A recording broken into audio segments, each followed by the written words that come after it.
Hi, I'm Emma, and you're listening to Shut Up and Chat with Millie Manders. Hello and welcome back to Shut Up and Chat.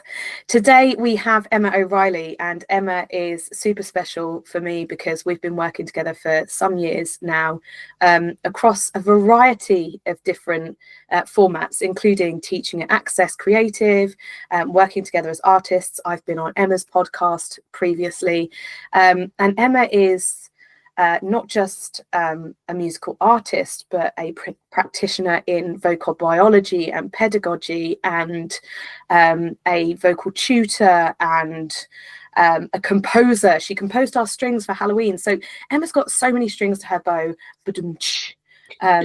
And so I'm going to pass her straight on to you guys. Emma, a really big question to straight up ask you. But first of all, thank you so much for being here and spending time with us.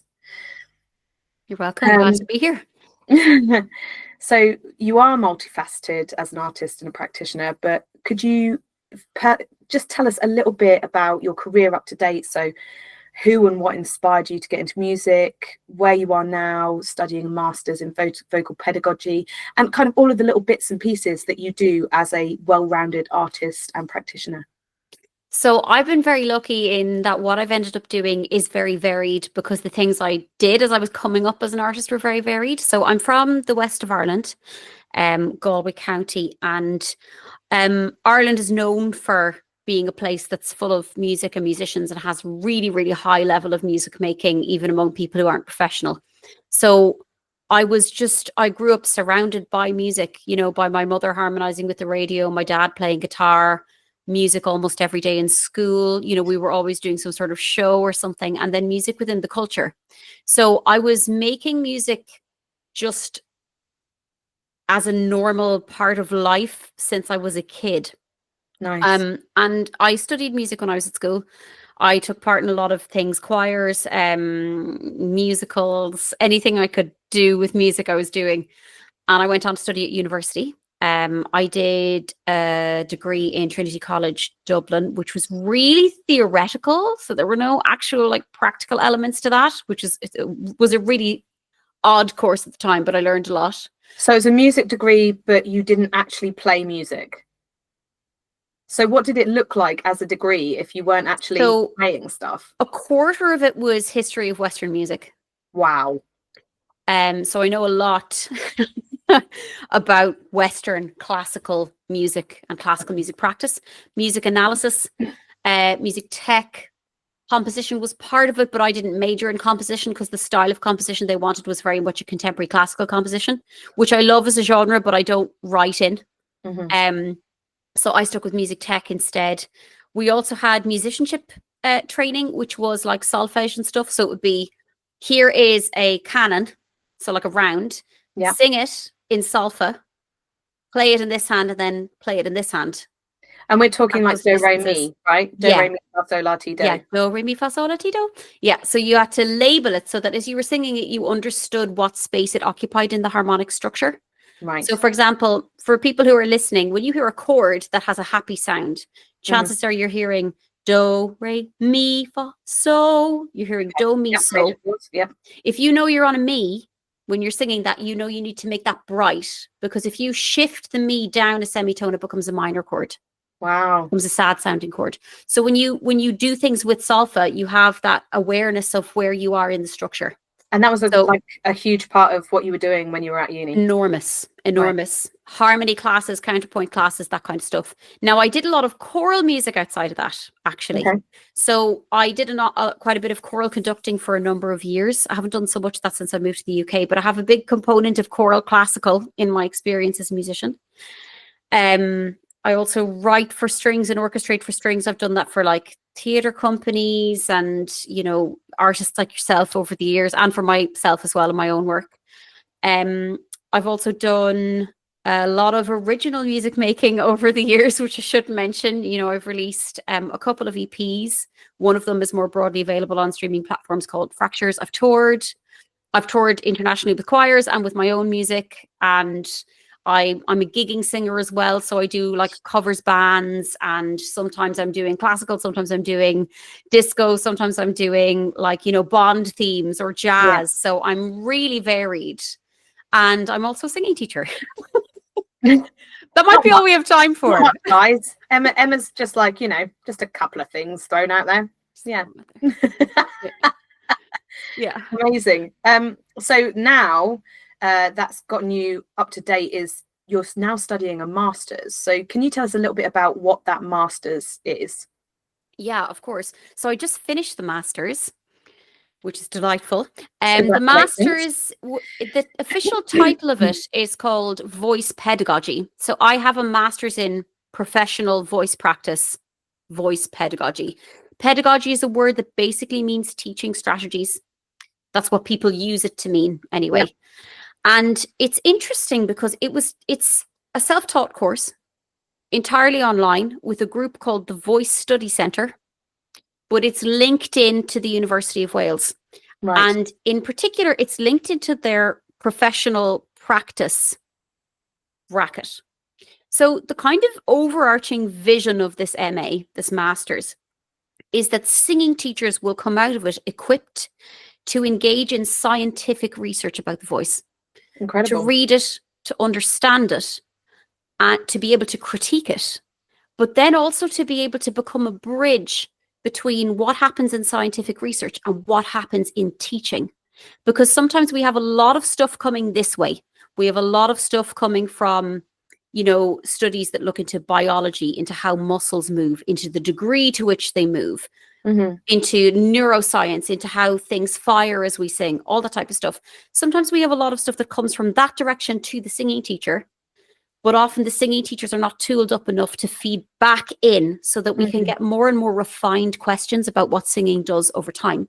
So that's the overarching goal of the research masters, as I understood it as a student doing it.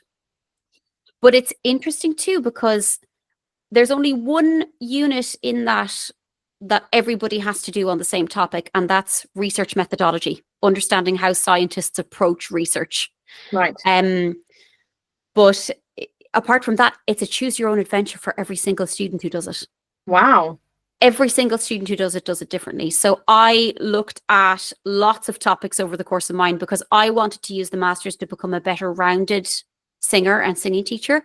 So I looked at music performance anxiety.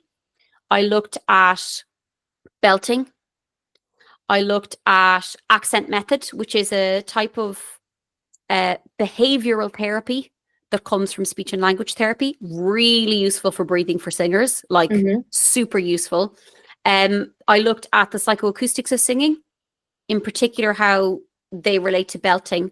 I looked at combining emotional freedom technique or tapping. Some people will know that from like stuff they've encountered with mental health. I looked at combining that with a therapeutic model called acceptance and commitment therapy, to see if they could be combined to help people with music performance anxiety. And then finally, I did a big study in music performance anxiety from the perspective of people who experience it. So my journey was really varied, but then there were other people on my cohort who did things like, how do trans students feel about their participation in choirs in schools? Another colleague of mine looked into whether the repertoire or the pieces of music that get assigned for students to do on grades are actually appropriate for what we know about the vocal mechanisms of young singers. That's so interesting. So everyone takes it in a totally different direction. There is some phenomenal research coming out of this group. And it was very, very hard to do. It's very hard to independently, for the most part, learn about the ways that like scientists think about things. I didn't realize how different that is to like normal understandings of research until I did this master's. So it's a very interesting master's. There's some really phenomenal teachers emerging from that, all with these completely different specialisms. So it was tough, but it was exciting too. And the aspect of not having a tutor-led format must have been quite difficult as well, because the feedback format must have been incredibly different, and therefore the affirmation of the work that you're putting in must have been quite very different. So the way it worked on that course was everybody had a tutor that they were assigned to, and you could call up that tutor if you needed help or support with what you were doing, which was great. And there was, there was so much support there to be had. And my tutor's advice was always invaluable. But at the end of the day, you are still the person who is being responsible for your own learning. Yeah. And that is so hard. And you don't realize how much kind of support, or maybe this is just me speaking from my journey, but how much support a classroom and a taught module setting gives you until it's not there. Sure. And the feedback you can get from your co-students and things in that environment, and being able to just openly discuss one thing or another. If a tutor gives you a even just a taster of a subject, you can have a 40-minute discussion with 6 people in a room, can't you? But if you don't have that there to bounce off of, it's just you and your brain and how you've interpreted the information that you've been given. Yeah. And the people that you're studying alongside in these contexts are really busy people. Yeah. Some of them are choral directors. One guy who signed up to the cohort I was in was a voice surgeon. Wow. Yeah. He was like, I just felt like doing this because I only ever see voices when they're at the stage where their disorders are so bad that they need surgery. Right. So I have no idea about what healthy athleticism in a voice looks like. Wow. I don't know. Now I don't know. I can't even imagine that. I can't imagine because we've been singers our entire life. So the idea of not knowing what a healthy vocal looks like is it's very interesting, because this is why we need singing teachers and singing practitioners tooled up to do scientific research. Yeah. Because we use the voice in an extended way. And a lot of what we know, a lot of the research we have that we use as singers actually comes to us from speech and language therapists research. Of course. And research into speech. Yeah, that makes sense. Of course, the voice does entirely different things when we start to get into singing. Because we sing in different pitches, there's different air pressures required for different areas of different people's voices, all those kinds of things. And they're largely, it's hard to get funding to do those things. They're difficult muscles to observe. Yeah. And the funding for scientific research in general is hard to come by. So sure, we don't really have enough research about it, but a lot of the research we do have comes to us from sports science or speech and language therapy. That makes sense. That does make a lot of sense. All right. So you said that you kind of majored in looking at music performance anxiety. Yes. So how do we define sort of stage fright or nerves? Are there lots of different understandings of what that actually looks like? There are so many different understandings of what this looks like. And it's really interesting how so many of us use different vocabulary, but we're talking about the same thing.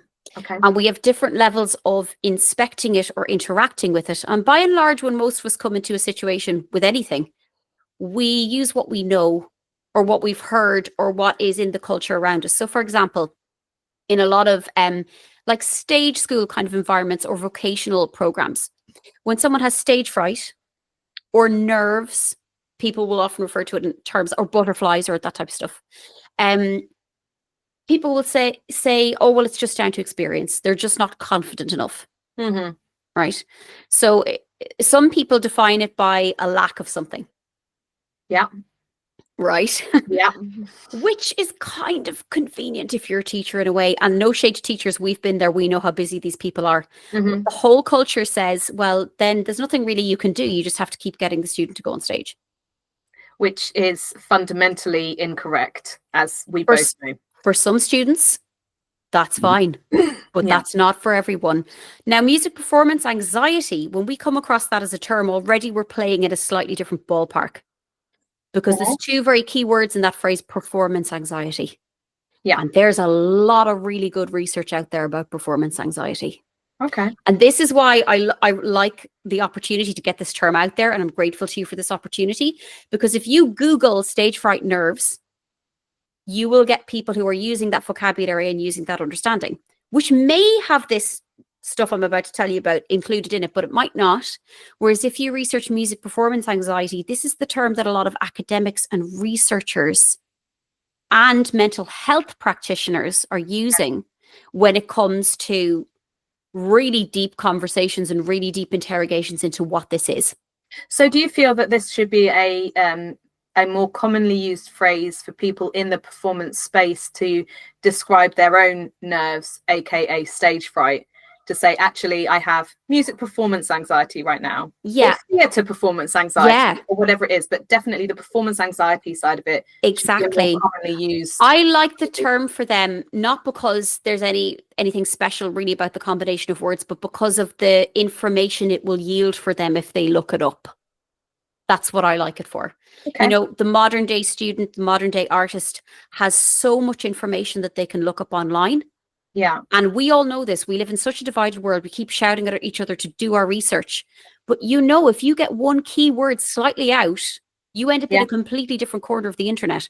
So or just not being able to find something. Yeah, I like using that term, not because the term, like I said, not because the term itself is special or perfect in some way, but because it has the potential to connect a person to some really good information about what's there. So there is a definition of this music performance anxiety that is kind of considered one of the best that we have.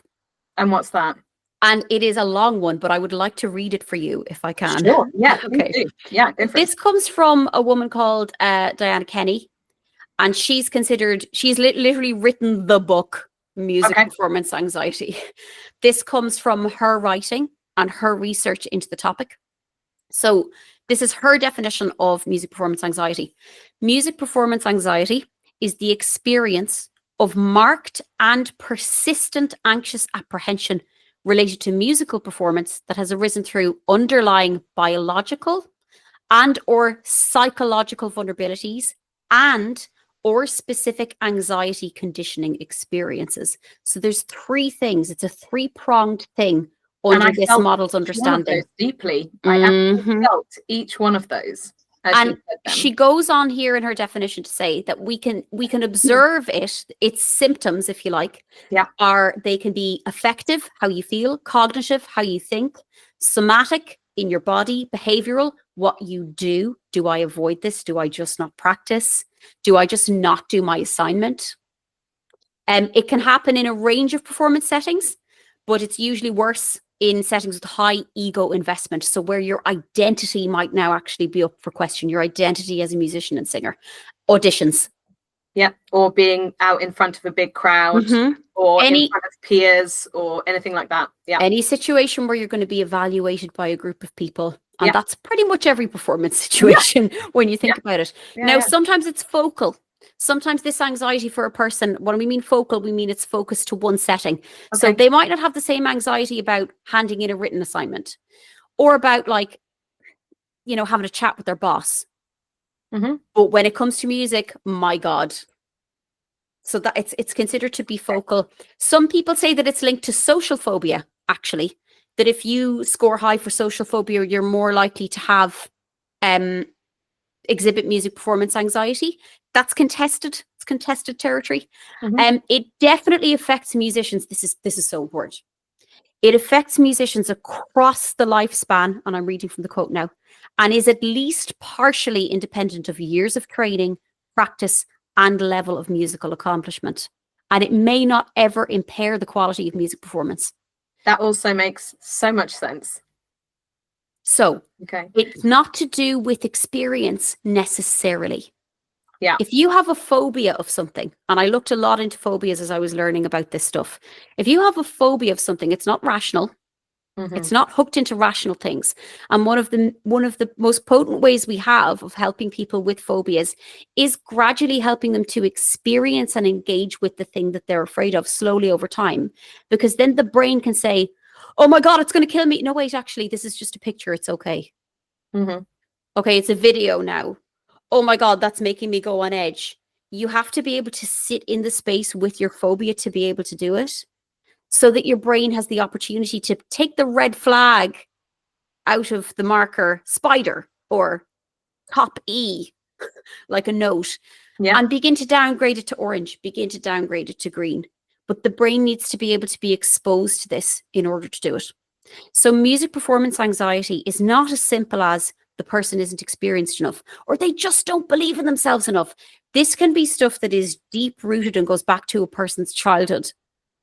And it can also be related to other things. Different neurotypes experience this differently. So, for example, an autistic person who walks into a performance space and can't turn off the smell of the pub or turn off the sound of everybody talking or the brightness of the lights or those types of things, they can't just switch all that off. So it's multifaceted why people experience music performance anxiety. And I think that's really key. I would love for more fans of music to understand that too. Yeah, when, sure. Because when they see a performance of a really good singer and they say, you just need more confidence. Or, you also get the after a show, well, you don't seem like you're anxious. You don't seem like you're this. You don't seem like you're that. And that can be before and after the show. And I've experienced a lot of that. I can be so far into my own headspace that I can barely breathe. But my ability to have retail theatre, so to speak, on the surface is something that I've had to learn over decades. So you get people going, well, you don't seem anxious. But on the inside, you're like... On the inside, my body thinks I'm going to die. Yeah. So there's a real lack of understanding there. So you've done obviously done a huge amount of research into music performance anxiety. Mm-hmm. Can you go through some of the types of research that you've gone through so far? Yeah. So I first came to research music performance anxiety during this master's. One of the things that's really cool about what the Voice Study Centre does is at least twice a week now, it seems, they have a specialist lecture. Oh, cool. Deliver a lecture about their topic of expertise. And there's a researcher out there called Dave Juncos, and he's a big researcher in terms of, he believes that acceptance and commitment therapy, which is a form of psychotherapy, is super helpful for people with music performance anxiety. And he's written a book about that topic. So in preparation for the master's, I was attending as many of these lectures as I could. And his was one of the lectures that I watched. So when I had to do a little test run assignment for them in the master's, this was one of the first topics I looked at. So I learned a lot about acceptance and commitment therapy as a modality. Now, just to say to people who are listening, it's really important you know who you're listening to. I'm a singing teacher. I'm not a therapist. I'm not a trained mental health practitioner at all. So what you're getting here is a singing teacher's understanding of what I've read. But I've researched a lot into how acceptance and commitment therapy works, how it is theorized to work, and why that links in effectively to what's happening for a person who's experiencing music performance anxiety. Because as singing teachers, we need strategies for people who come in looking for our help. Yeah. We want to be able to offer help, but we also want to be able to offer it in a way that's safe for them. So it's not safe for me to administer acceptance and commitment therapy. Sure. I don't have the training. I mean, probably have students we have had students when we've worked, for example, at the garage doing the unsigned project, who actually needed a space where it wasn't a therapy session, but it certainly was a safe space for them to absolutely offload emotionally as well, right? Yeah, a space to talk. And that one of the things, that's why it can be dangerous, is one of the things that therapists are very well trained to do is manage boundaries sensitively. At least they should be. Change therapist if they're not managing your boundaries. You know what I mean? But I then went in from that to looking into, okay, so if this is an effective model for music performance anxiety, how do we use that as singing teachers? And this is where Dave Juncos is really working to educate singing teachers. He actually has a qualification he does where he helps singing teachers learn about the model and learn about something called acceptance and commitment coaching, which uses the foundational ideas and principles from acceptance and commitment therapy, but it's not promising or guaranteeing any of the outcomes of a therapy. So that's one of the main things I've looked at. I've also looked at things like how, when you're talking about music performance anxiety, you are entering into territory with phobias and things like that. So like I said, I've looked into that a good bit to understand how phobias interact with different types of therapy. Yeah. I've looked a lot into cognitive behavioral therapy, EFT, that's the tapping thing, which was really interesting to look at. And I think also then to do the research that I did, I had to look into how we go about researching something like music performance anxiety. How do we arrive at a figure or a definition like Kenny's definition that we can say holds water? Yeah. Before we go off and repeat it to our students over and over, have we actually checked the research? A bit like your diaphragm is a part of your breathing equipment. Yeah. It's not, guys. Just putting it out there. So the diaphragm is really misunderstood, and sometimes it's used differently too by singing teachers. So this diaphragm is a great example. The diaphragm is an umbrella-shaped muscle. I'll just angle my camera down so you guys can see. And it sits up into your rib cage like this, and it has one move. When you breathe in, it does that. It flattens. Okay. It can stay engaged through your exhale if you want the air to come out more slowly, but by and large, it just goes doing back into place.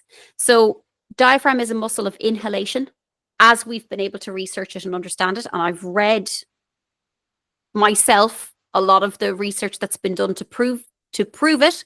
There could be more research. We could learn a lot more about it, but based on current understanding, then sometimes based on current understanding, it just does the inhale. But a lot of singing teachers use the diaphragm as an image, where what they're trying to get their student to do is to focus their breathing low into their body and change sensation from I need to feel things in my throat to I need to feel things in my abdominals. So some people use it as a teaching image, and some people use it to describe biology and physiology, and that can get mega confusing. Well, yeah, of course, because when, the amount of times that, actually not with my classical singing teacher that I had from the age of 15, he was great, but certainly other teachers that I have had ad hoc lessons with throughout my life.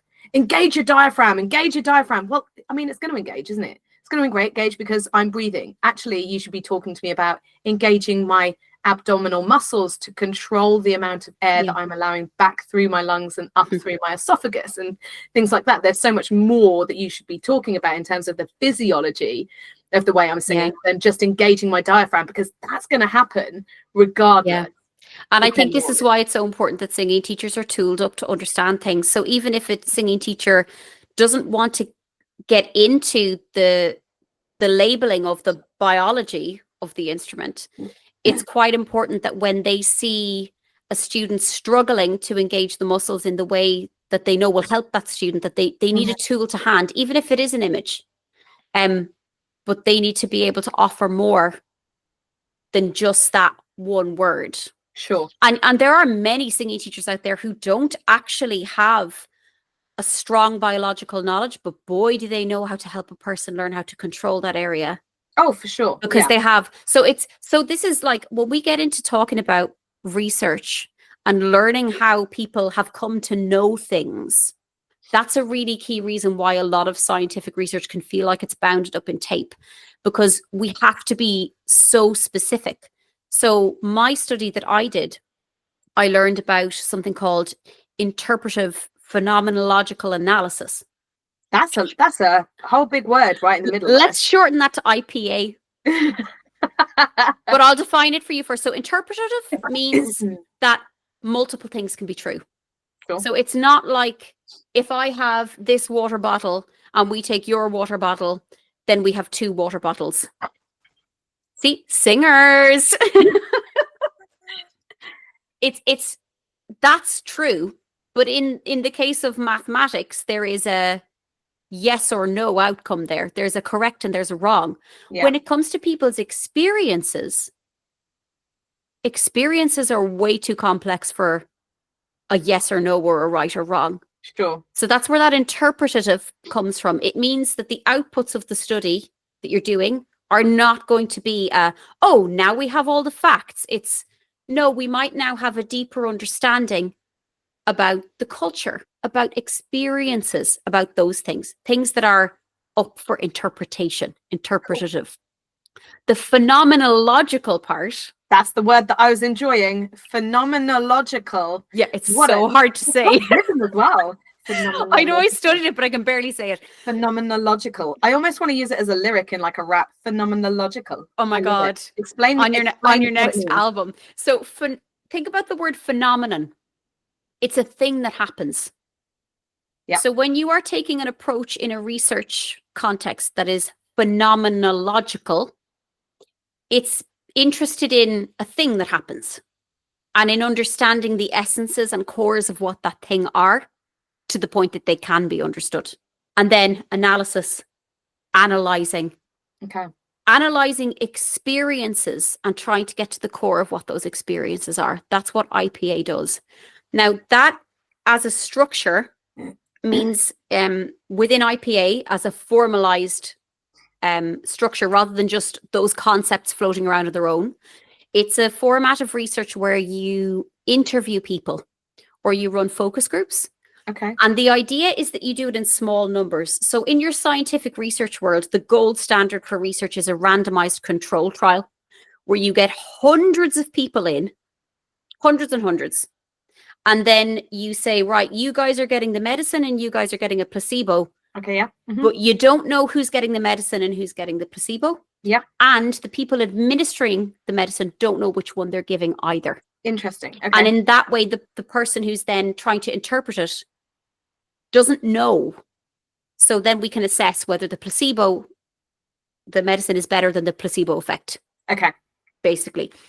And that's great because if you can get hundreds and hundreds and hundreds and hundreds of people through, you can then start to say, well, we've had a body of research now.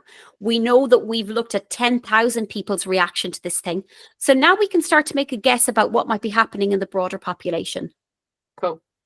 So you actually have a kind of a mathematical and a numbers basis for doing that because you played the numbers game. You got all those people in. When it comes to interviewing someone about difficult experiences, things like how they feel, that's harder. You can't tick a box. You can't say this symptom came, this symptom went. Sure, because everybody's going to explain how they're feeling completely differently. My idea of nausea feels completely different to somebody else's idea of nausea, let alone anxiety or nerves or whatever else. Exactly. So when we come to forms of research that are about therapies, there are some studies out there where it's like a do you feel better or do you not feel better, check the box thing. Oh. But when you try to actually understand different experiences, it's really hard to do big studies because you need a person to do an interview, to be a human in the room with that person. And then you need a human being, to also try and understand and interpret that. Because you can there's lots of different softwares you can run interviews through where it will kind of use language analysis to pick out themes. But if you're in the room with that person, you can see if they're physically shaking when they're talking about something. Right. You can see how their breathing shifts. That is a much more labor-intensive type of study. So also, as I was learning about this, going back to your question, I'm now learning about how an interview for research is wildly different to an interview like the interview we're doing right now. Right. Why it has to be. What you have to do and not do in order to make sure you're not pressuring someone. And then all of the things you need to do around a person's consent, protecting their identity, protecting their well-being, making sure that they're super informed ahead of the study about what they're saying yes to, so that their yes is actually meaningful. There was so much I had to learn about to be able to do a study on music performance anxiety. It was wild. Wow. So it's almost like an entirely separate thesis that you had to go through before you were able to start your own. Yeah. That's insane. Yeah, it was insane. How many people did you end up interviewing as part of your research? And what were the results in the end of some of the research you were doing? Yeah. So I interviewed 8 people, 8 adults. And unfortunately, I only had the capacity to analyze just 3 of those interviews. Okay. One of the things that I will just say before I start to talk about my findings is that I'm a novice researcher. I'm not an experienced researcher in this area. So now I'm a singing teacher. So I bring a valid view to this, but I would just caution your listeners, don't take this as gold. This is just this one study's findings. And this is just the findings of 3 people. And I can mention some preliminary findings from some of the other interviews as well that kind of didn't make it into the final formalized study. But consider the work still in progress, anyone who's listening to this. So I spoke with 8 people from different parts of the world, mostly Western countries, between the ages of kind of early 20s right up into 50s. Cool. And it was so amazing, the generosity of spirit that all of these people had to give their time to talk about something that was really hard for them was quite moving. And really then spending time with their interviews afterwards. I think I spent about 3 weeks on one interview. Wow. Yeah. Because you have to try. Now, look, you can never step outside your own body or your own mind. But in this type of research, you have to do your best to put yourself to one side, to put what you think music performance anxiety is to one side. Like when I was looking for participants, I didn't use the term music performance anxiety because I didn't want to put words in their mouths about what their experience of it was. Right, okay. A lot of the findings were really beautiful. There was a measure, something called a measure that I used, which is basically a questionnaire. And when we use the word measure in psychological contexts or kind of healthcare contexts, what it is it's a questionnaire that points to whether you may be experiencing something or not in a clinical definition of that. Yeah. So there are questionnaires involved for people who are autistic. There are questionnaires for people who are suffering from depression. The questionnaire I was using is one of Kenny's as well. And it is a measure for how the severity of music performance anxiety that a person is experiencing. Okay. There's still no known clinical cutoff score for that yet, because there just isn't the body of research there to be able to prove it. But they reckon the cutoff score is around like 80 or so. One of the people I interviewed for this had 195. Wow. 195 every time. Every time they perform. And I use the scores to determine who I would actually go in and analyze. I took the top 3 highest scores. And I think that I think it was around 130, the third participant that I analyzed. So these people are dealing with a lot of anxiety. One of them is a professional gigging singer. And she's still out there every time. You know, so it proved the point that you can't tell by a person. Also, the ways that they experienced music performance anxiety were really different. Some of them had, and I'm zooming out now to the level of all of the participants. Some of them had like huge problems with the digestive system and all of the things that your body starts to want to do when you have problems with your digestive system. I'm just going to put my hand up every time you say something with this. Yeah. Some people would go on stage and their throat would be so dry that they felt they couldn't speak. For other people, it was panic attacks. The participant I had with the highest score had panic attacks every single time they went to perform. Every time. And one of the things that was so beautiful about talking to these people was their commitment to singing was unwavering. Yeah. Yeah, I get that. They singing is in them. Yeah. It's not a choice. Yeah. Now, they didn't describe it as not being a choice. That I just want to make clear that's my very much my interpretation of it. But they have a strong connection to singing and to sharing their singing. There was one person I interviewed who wasn't performing and performed so little that a lot of their closest friends didn't know that they sang, but they were in singing lessons. Okay. So there is a commitment there and a deep connection. It's very, singing and being a singer is very enmeshed with identity.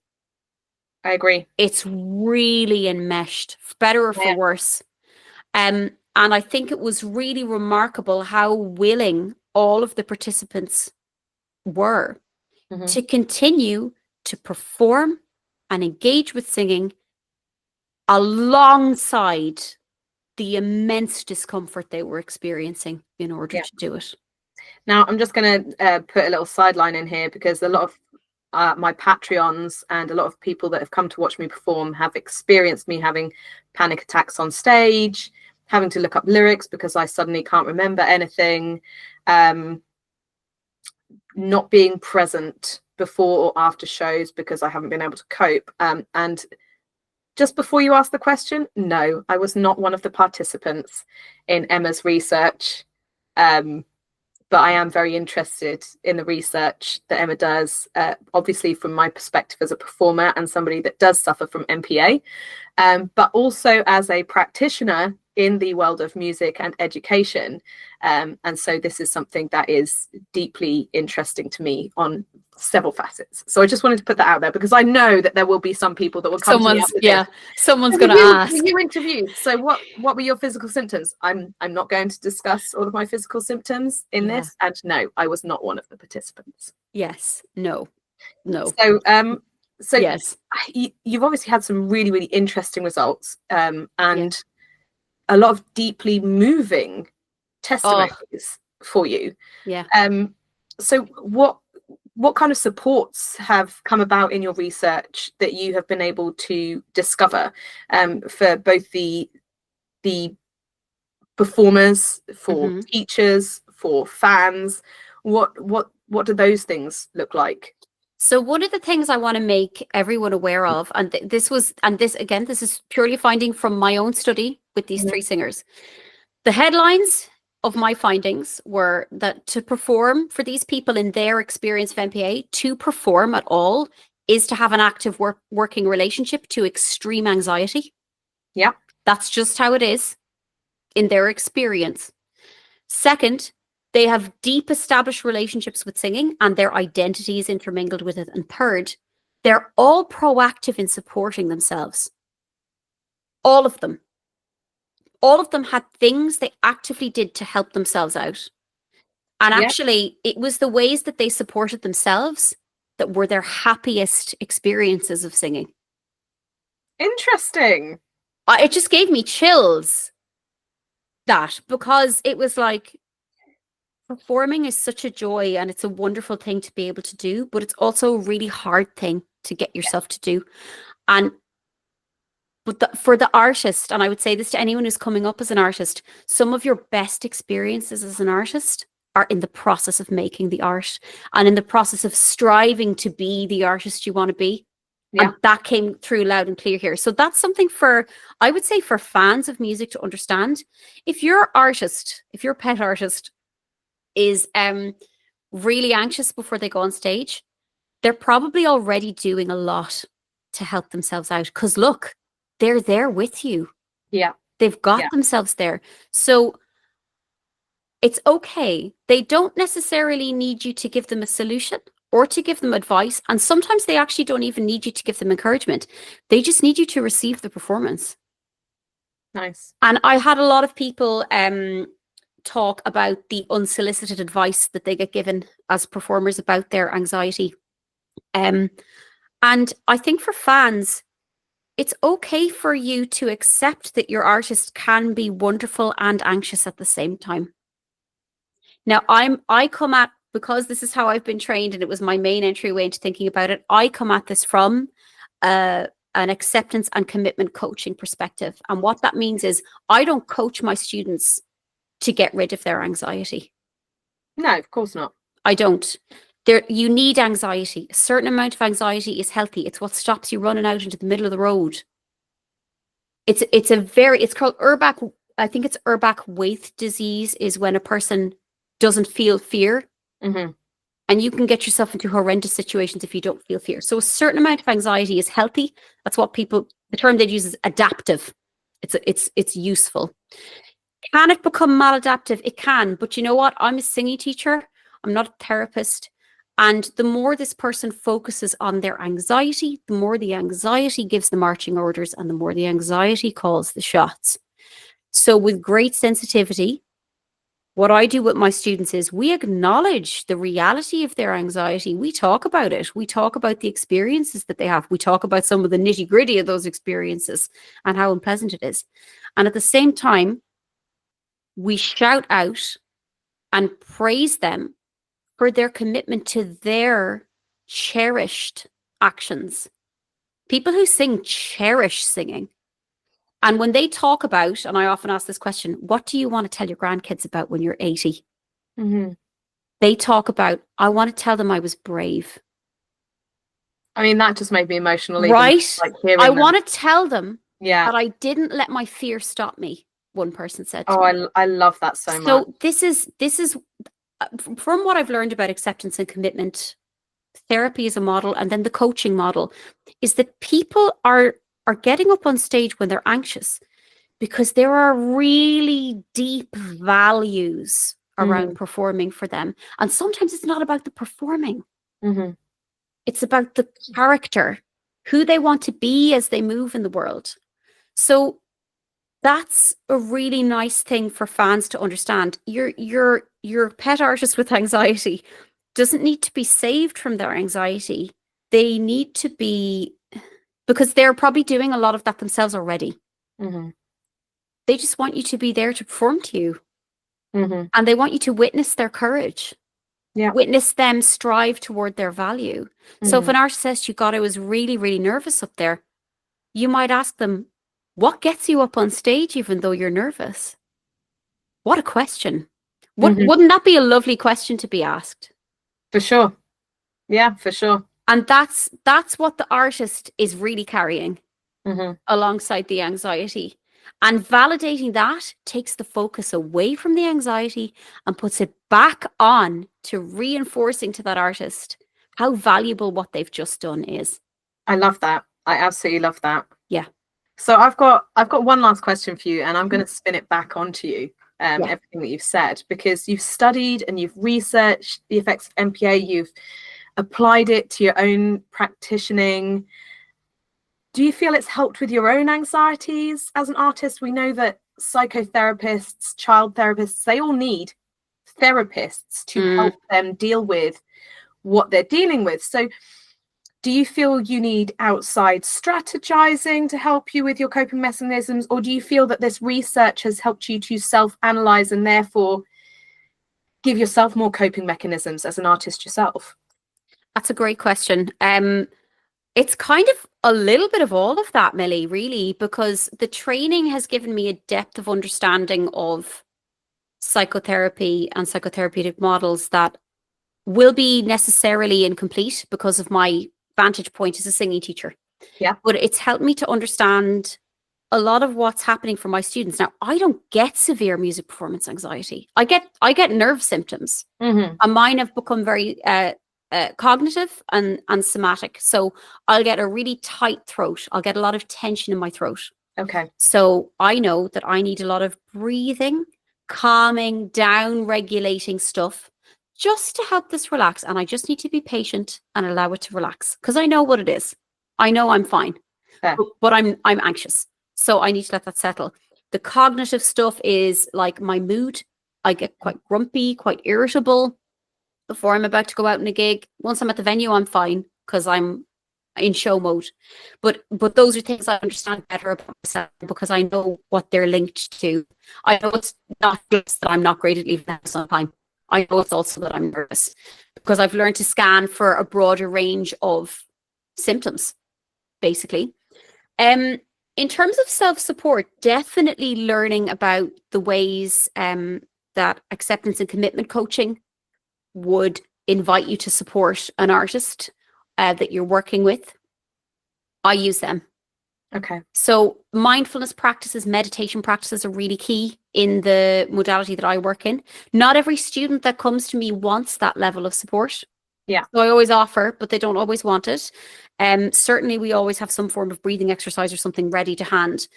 But really, one of the things that's going to really help most artists is to be able to use their focus, using your attention. So in the acceptance and commitment therapy model, when you are in a performance, you're in a situation, and this situation is full of stuff you can't control. You can't control that you have thoughts. Thoughts are a byproduct of existing. You can't control that you have somatic symptoms. You can't control how people will respond to you. So you need something else, because if you get stuck in here, if you get hooked in here, you will start to make decisions that move you away from that super deep stuff you value. So we need to get really good at being able to focus. So I do a lot of meditation that is working towards helping me focus. Yeah. And what that helps me to do is when I get into high anxiety, and I don't do it perfectly, believe me, this is why I need to practice. When I get into high anxiety, I'm so much more likely to be able to say, oh, I'm noticing that I'm super anxious right now. And actually this big barrel and cycle of thoughts that I'm having right now, that might be more linked to my mind's response to my anxious feeling than to any facts. So I'm actually just going to sit back here and I'm going to notice the types of thoughts that I'm having. And if you can give yourself just that little bit of distance from the anxious thoughts, you might just have enough breathing space to get on stage. And that's all it is. One of the things it's really taught me that I had to fly in October, and I used my acceptance and commitment coaching stuff on myself to get myself on the plane, because I hate flying. I hate it for environmental reasons, and I hate the sensations of being on a plane. So I meditated every day, and I said to myself, I accept that I have these feelings. I accept these feelings. I accept them. I'm not trying to change them. I accept that I'm going to feel a lot of fear, but I know that I'm highly unlikely to be unsafe. Yeah. I accept that there may be an amount of discomfort so extreme that it would be traumatic. But again, it's highly unlikely that I would be unsafe. Yeah. So I held both. I held the anxiety and I held my goals. So when I was on the plane, I was like, I'm on this plane because I deeply value the relationship to family that I'm going to see while I'm here, and the relationship to friends that I'm going to see while I'm here. And over and over on the plane, that was my mantra to myself. I accept that I feel this nerves, and I accept, and I know why I'm doing it. So I do use it. I don't always use it with music performance anxiety, but I certainly use it with my anxiety elsewhere. That's really interesting. Yeah. Really interesting. I think it would be, one thing I do want to mention is that one of the things Dave Juncos has done is set up a supervision for the teachers that he trains. So you can show up once a month and talk to him about how the work has been going. Oh, that's really cool. Stuff for you. So yeah, so he is actually trying to bring those practices and those boundaries to us as singing teachers. So I do attend that whenever I can, and I do try and drop into his courses again wherever I can, just to hear different strategies that different teachers have and stuff, and be enriched and re-inspired, because this stuff is kind of like church in the best things the church can mean. So at its best, a religious practice can mean that once a week or a couple times a day, you get grounded into bigger questions, bigger principles, bigger life values. Sure. And it reminds you to check in with practices that keep you in line with those things that are your values. You heard it here first, folks. Singing is God. It's a former church, baby. Yeah, I don't think we need to convince anyone of that. But yeah, it's everybody, no matter how expertise you become, everyone needs reminding. Everyone needs support, and everybody needs reconnecting to the principles of what they're doing. So I'm definitely always in practice with it. I love that. I absolutely love that. And I love that you're always striving to improve as not just as an artist, but as a practitioner. And because you deeply care about what you're doing for your students and the people that you come across. Thank you so much for spending this much time with me, Emma. It's been such an enlightening, beautiful, knowledge enriched conversation with you, and I know that so many people are going to be so deeply interested in this. There's going to be young musicians and stuff out there that have never heard some of these things about how they can strategize their own music performance anxiety. So I really deeply appreciate you coming on and chatting to me today.